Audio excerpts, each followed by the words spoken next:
กะเฮิรตซ์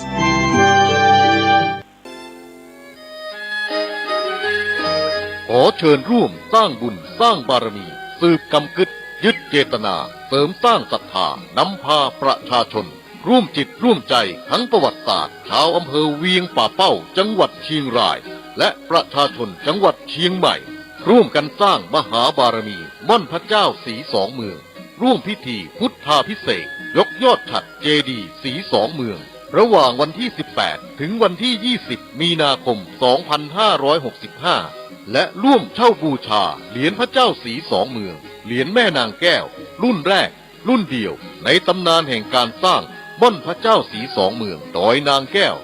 เช่าบูชาเหรียญเนื้อเงินเหรียญละ 1,000 บาทเหรียญทองแดงเหรียญละ 100 บาทติดต่อเช่าบูชาที่พระสงฆ์ที่จัดรายการธรรมะทุกรูปติดต่อสอบถามได้ที่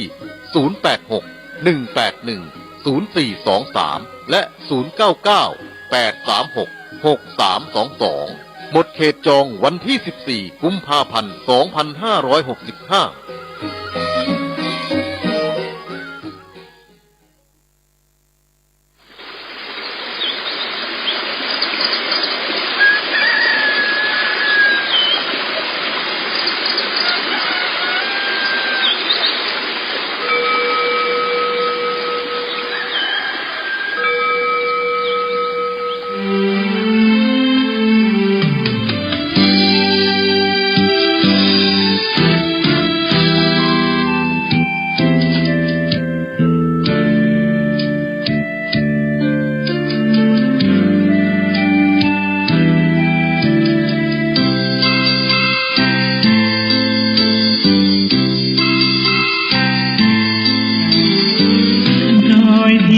ฟ้าน้ำงดงามสูงเด่น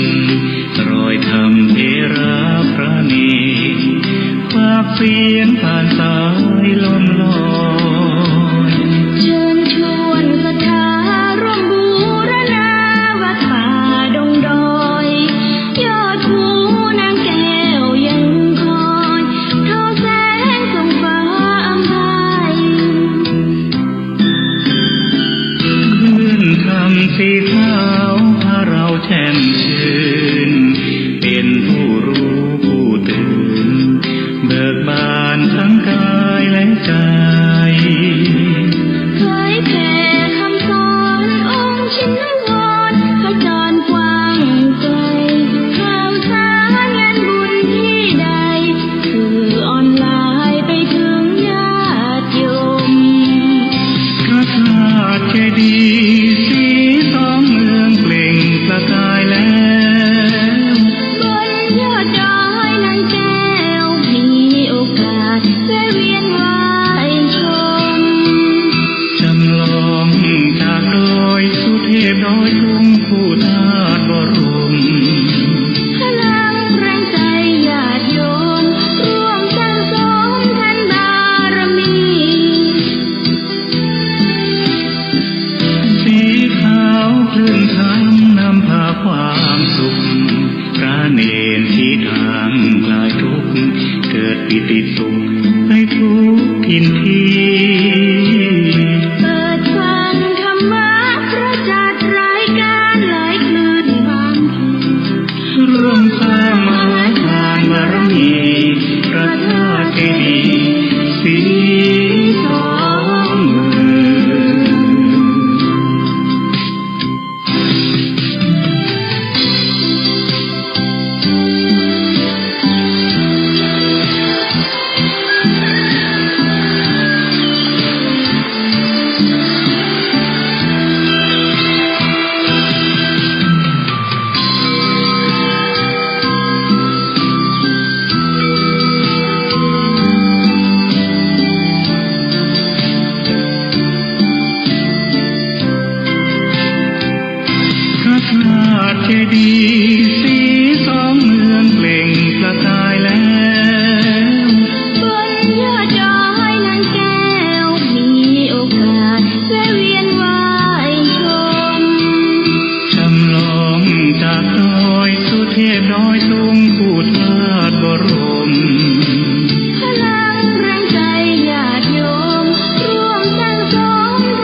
ทุกถิ่นที่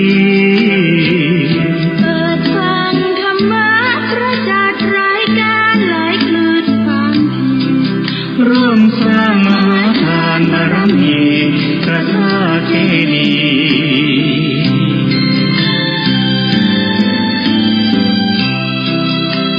์สีสม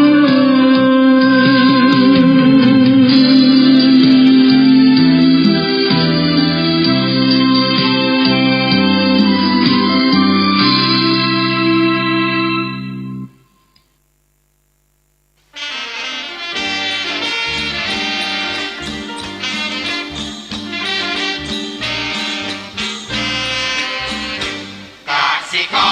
รแข็งขังเป็นกระดูกสันหลังของชาติไทยจะเรืองอำนาจเพราะไทยเป็นชาติกสิกรรมกสิก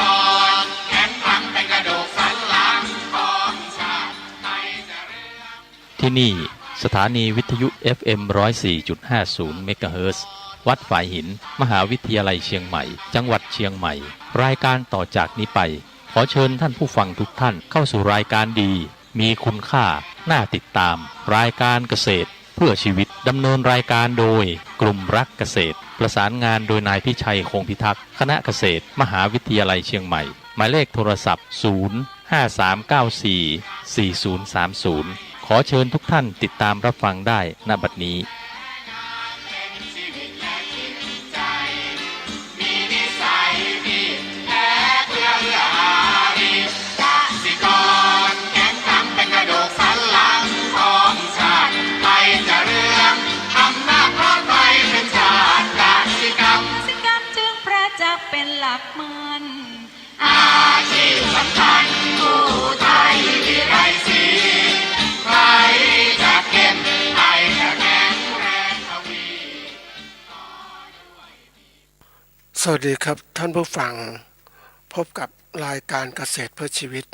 สำหรับวันนี้เสนอเรื่องตื่นตัว ก่อนเข้าสู่รายการก็มีธรรมะมาฝากท่านผู้ฟัง หัวข้อจากหนังสือพจนานุกรมพุทธศาสตร์ ฉบับประมวลศัพท์เรียบเรียงโดยประเทศเวทีประยุทธ์โตมหาจุฬาลงกรณราชวิทยาลัยพิมพ์เผยแพร่ปี 2533 หัวข้อธรรมะวันนี้คือปัจฉิมโอวาทคำว่าปัจฉิมโอวาทก็คือคำสอนครั้งสุดท้าย หมายถึงปัจฉิมวาจาที่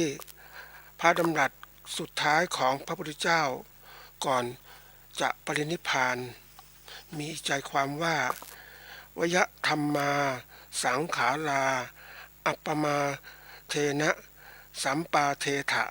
แปลว่าสังขารทั้งหลายมีความเสื่อมสลายไปเป็นธรรมดาท่านทั้งหลายจงยังประโยชน์ตนและประโยชน์ผู้อื่นให้ถึงพร้อมด้วยความไม่ประมาทเถิดคำว่าสังขารทั้งหลายมีความเสื่อมสลายไปเป็นธรรมดาอันนี้ก็พูดถึงสรรพสิ่งทั้งหลายร่างกายเราก็เหมือนกันมันมีความเสื่อมเพราะนั้นจะยึดมั่นถือมั่นไม่ได้เราต้องเตรียมการอยู่เสมอว่ามันมีความเสื่อมมันเปลี่ยนแปลงเราจะต้องเข้าใจมันนะแล้วก็จะทำอะไรก็แล้วแต่ต้องคำนึงถึงประโยชน์ตนและประโยชน์ผู้อื่นให้ถึงพร้อมด้วยความไม่ประมาทก็คือว่าเราจะทำการคือเรายึดปกติคนส่วนใหญ่มักจะยึดเอาทุกสิ่งทุกอย่างรอบๆตัวเราเป็นสิ่งที่มั่นคงแล้วก็ยั่งยืนไม่เสื่อมสลายเป็นธรรมดาเพราะนั้นก็ไม่ไปใส่ใจในความเปลี่ยนแปลงต่างๆที่จะเกิดขึ้นก็เลยไม่ได้สนใจใน